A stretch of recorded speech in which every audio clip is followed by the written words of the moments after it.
Welcome back to Sailing Gypsy. Last week, we finally arrived in the beautiful British Virgin Islands after a challenging 10-day sail from Virginia.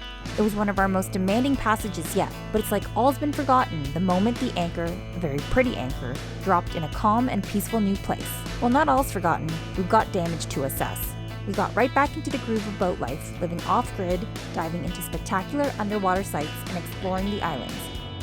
Join us for what life after passage is like, and let's jump in.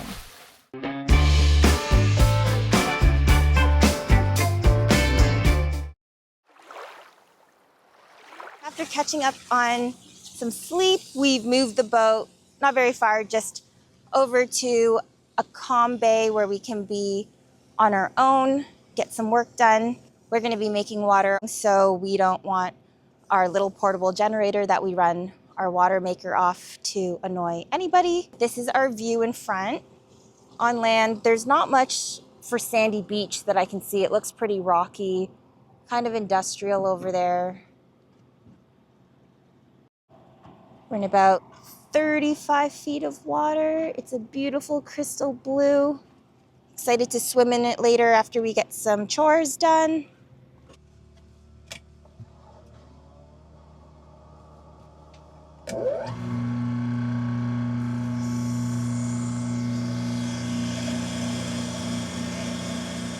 We've got the water maker running in the background if you can hear it. I'm just making some bread in preparation for it to be ready tomorrow. Just some ciabatta bread that I finally got dialed in when we were in the marina in Virginia. It was so calm, so I was able to weigh all of my ingredients. But now that we're at anchor, I'm not going to be able to use the scale anymore. This poolish that I'm making makes the crumb really soft, light. 24 hours before the bread is ready, but it's worth it. Travis has started on the laundry.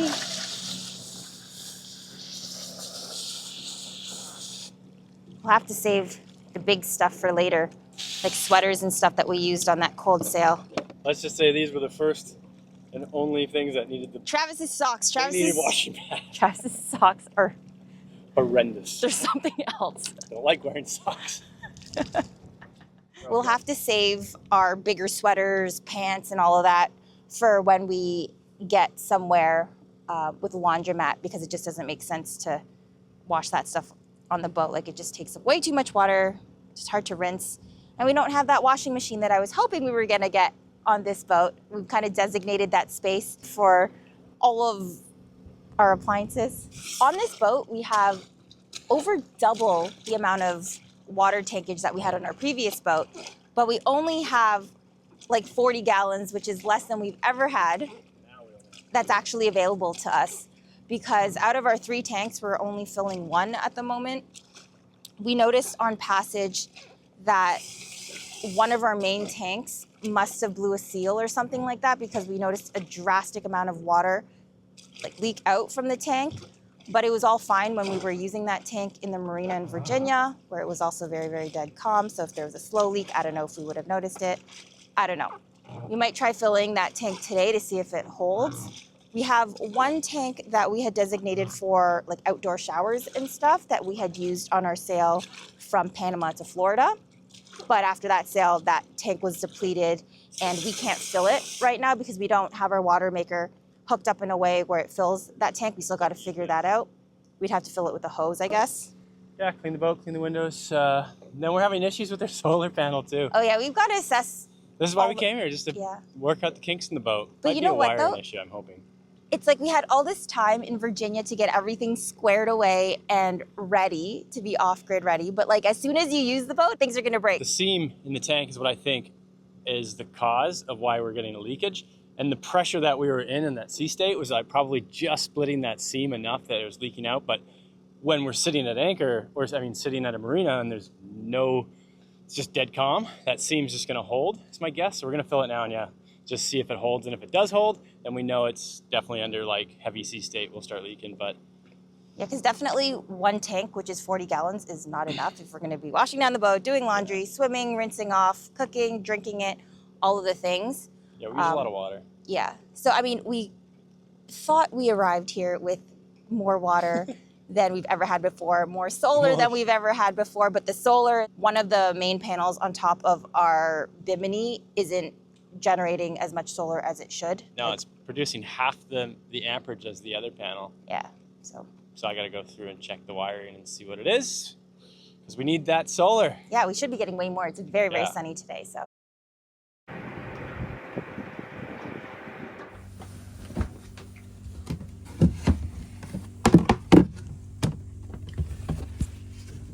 Well, you guys won't be able to see, but we can see that there's water. All right, boat's all squared away, nice and clean. Still got to do a little bit on the inside, but I can do that a little bit later. At least the outside is freshly rinsed, all things are polished. It doesn't feel salty anymore, so that's good. And we were able to fill our second tank, so I think as long as there's no crazy sea state, it's not gonna like separate that seam. So we'll monitor it, see how it is, but we're definitely gonna have to replace it, so that's a bummer. But hopefully we can find something in the near future. But yeah, let's go see what Steph's doing. I think we're going to eat some food, and then I think we're gonna go for a swim. What you making? I'm gonna be back to the fresh lunches now that we're in the heat. We're always having hearty foods when it was cold, right? Try to shed some weight, get skinny, and then go north and get fat. That's how it is.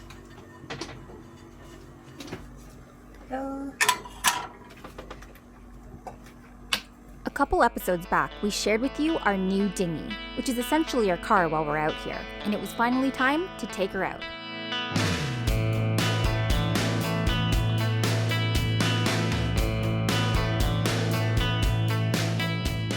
We couldn't be happier with our Go-Do Max. It's incredibly stable, feels rock solid, and surprisingly spacious for just 8.5 feet. We're ripping out here.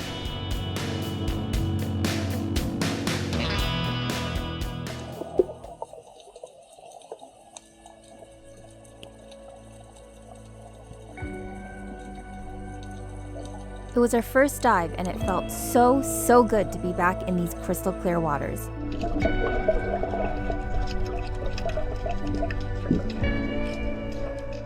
We haven't been in the water for the majority of the last year, and being back in here now just reminds us how special it is. There was fish everywhere we looked. We've been spending so much time sailing above the ocean, and if you watched last week's episode, then you know that sometimes the journey to get to a new destination can be quite challenging.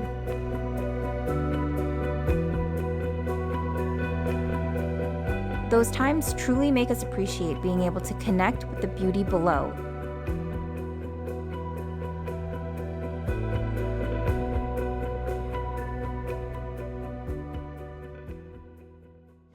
All right, solar update. I've changed out the cables to a solid connection instead of going through a little bus bar. That seemed to have worked a bit.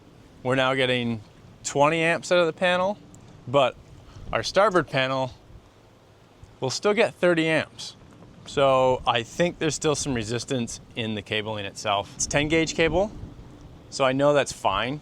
That's within spec for having no voltage loss, but we do have a 8 gauge cable, and I'll just put that in next, and we'll see what we get out of that. But then I found out we also have another problem.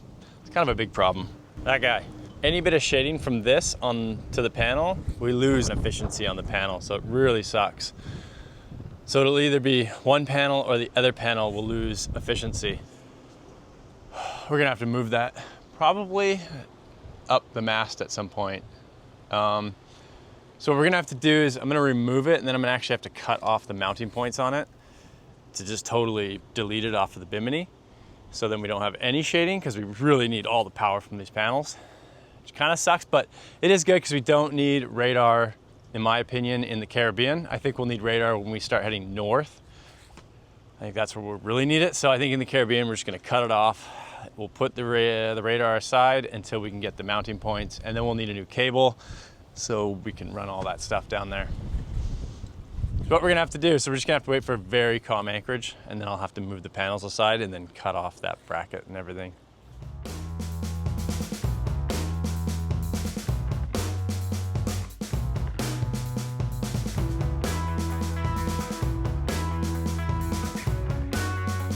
So I got gung-ho, took the radar off, and then realized, screw it, I'm just gonna cut all this off. It was a hack job just to get it off, so at a calmer anchorage, I'll go up there and clean it a bit more, because I think it'll look nicer. We're actually now getting shade from this guy, so that'll be my next problem. I'll have to get it down over here somewhere, and then see if I can get it where it stays straight, and then mount it here, mount it flush with that, and then we shouldn't have any shading after that. It'll be nothing will be higher than the panels, maybe this, but I don't think that'll be too horrible. Solar's kind of more important than radar right now, so had to do it.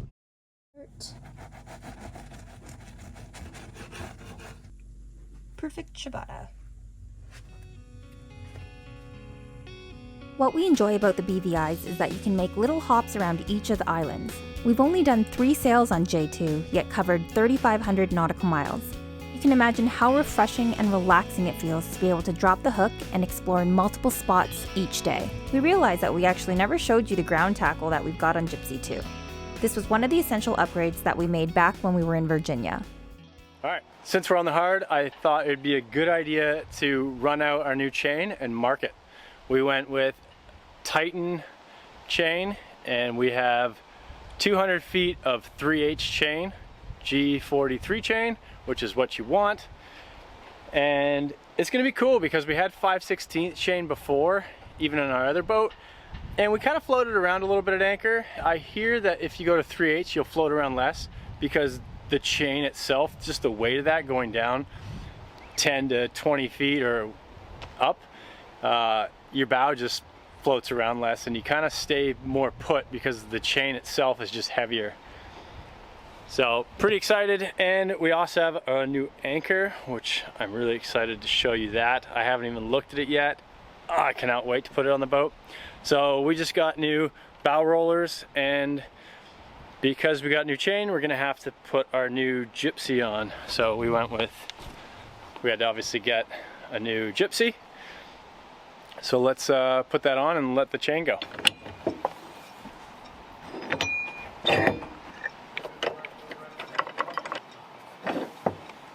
A little more disassembly than I was expecting. That's gonna bug me. I need to clean that off. Just like that. New Gypsy in, put these back on. Good to go.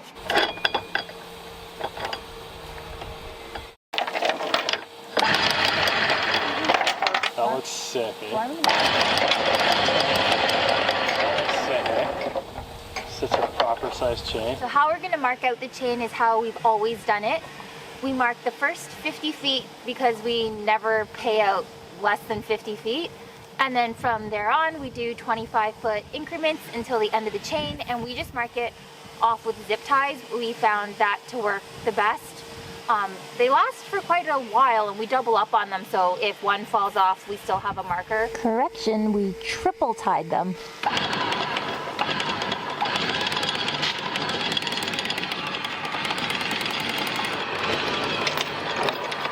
That's it.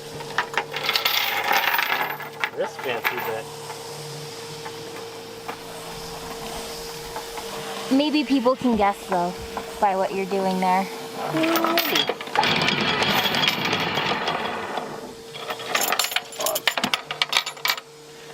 I'm trying to just look fancy.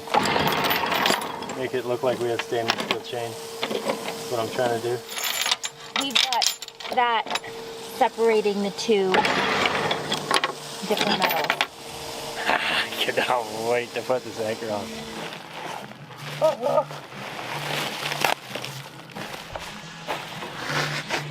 I don't even want this touching the ground.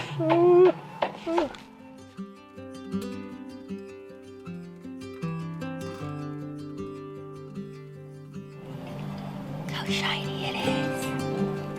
Can you see my reflection? We were so excited to see what it looked like. We kept it babied in the bubble wrap for months.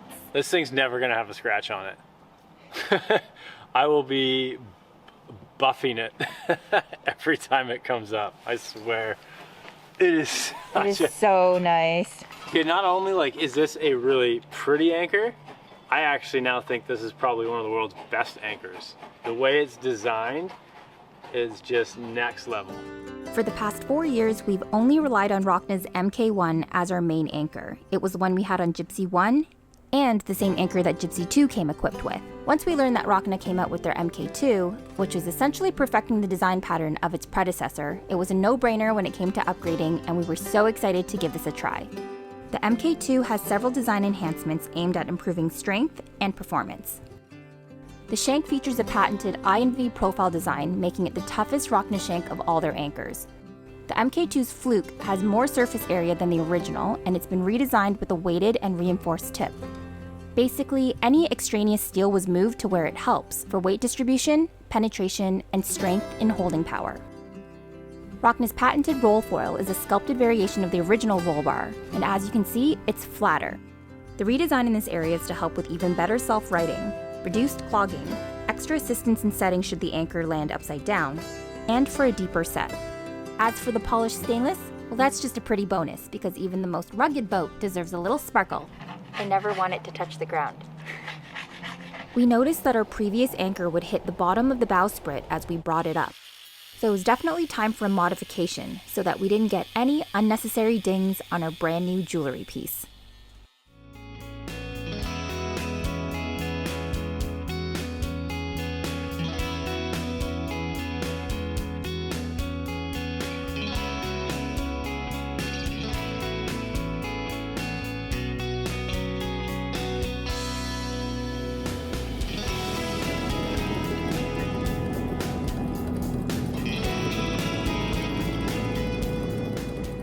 It's a lot easier for us to anchor now with this boat. I just go up to the front and we've got foot pedals for bringing it in and letting it out right there.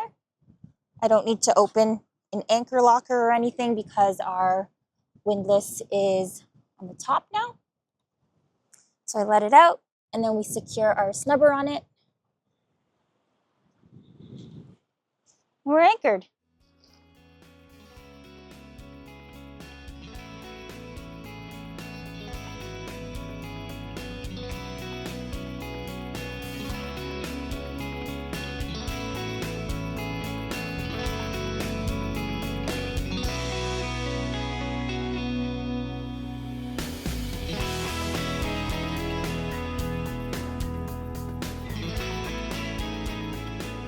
The spot that we're at right now, typically we remember it being calm, but not today.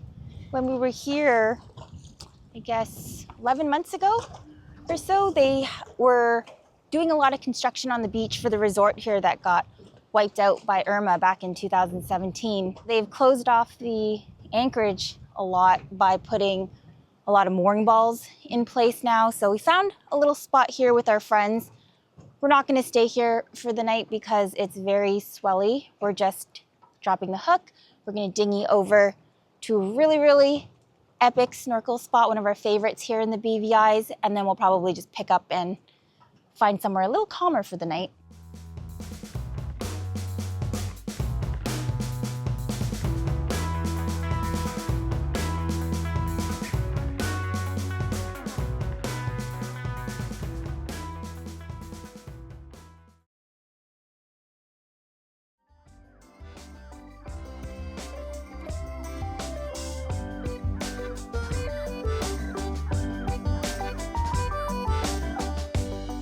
This spot is a personal favorite of ours.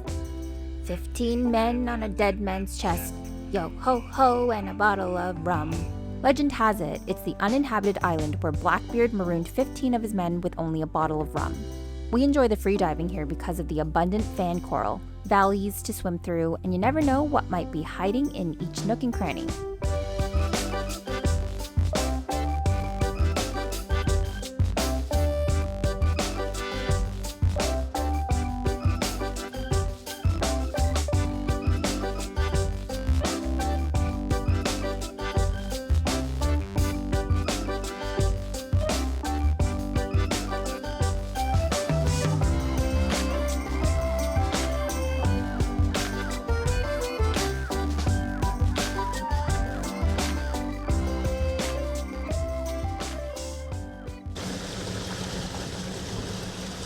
This morning we've got a light enough of a downwind sail that we can take out the code 0 and assess the damage on that sail.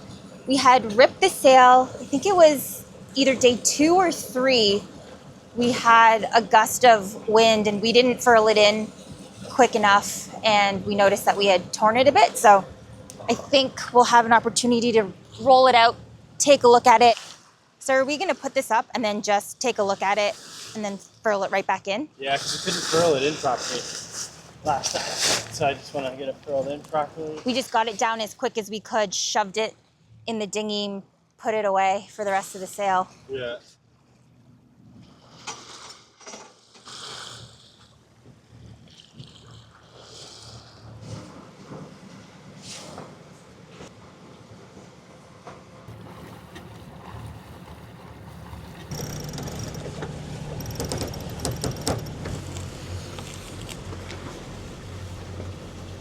Salty and wet. Oh, hold this. There's the rip right there. So the good thing is the rip is on the edge of the sail, which means we should be able to reach it ourselves with the sewing machine and repair it by hand, versus say if it was in the very middle of the sail, which is quite large.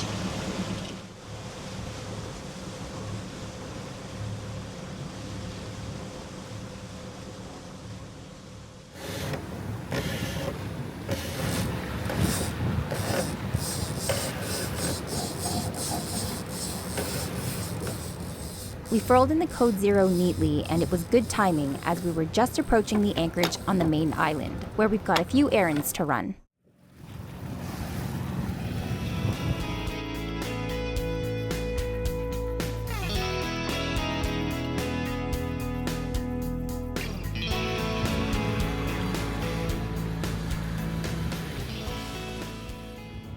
Fuel's done. What the heck is going on here?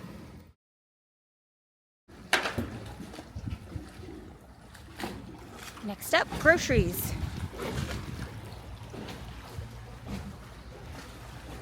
There's a very convenient little spot here to tie up to. It's not the main big grocery store, but it's got the fresh stuff and quick things here and there to replenish. We don't need very much. Maybe some fresh veg and some milk.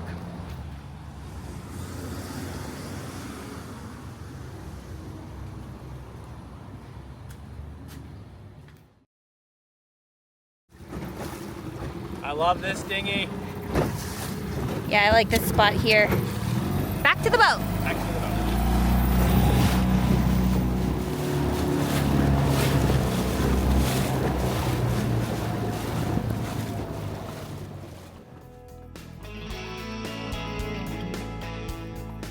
The BVIs have been such a perfect place to kick off cruising on J2 because there's a good mix of everything we love. There was a lot of eye candy for boat lovers, from the massive Starflyer, a 360-foot tall ship with 16 sails, to spectacular wrecks like the RMS Rhone. The Rhone sank back in 1867 and is now one of the most famous dive sites in the Caribbean.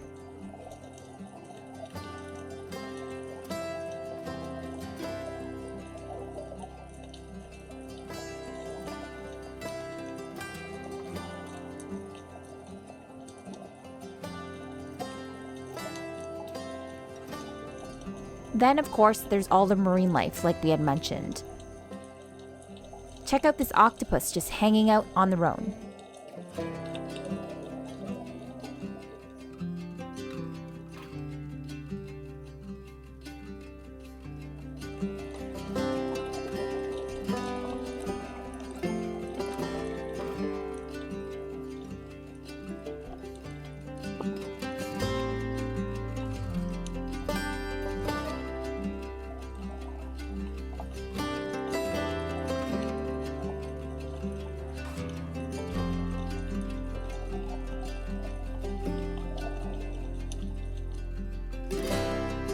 The best part? Meeting fellow cruisers and making new friends to explore underwater or on land with.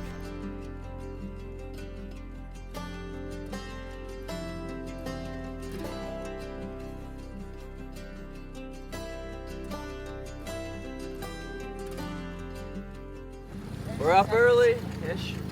Off for a hike. We got up bright and early to beat the heat when starting our climb to the top of the island.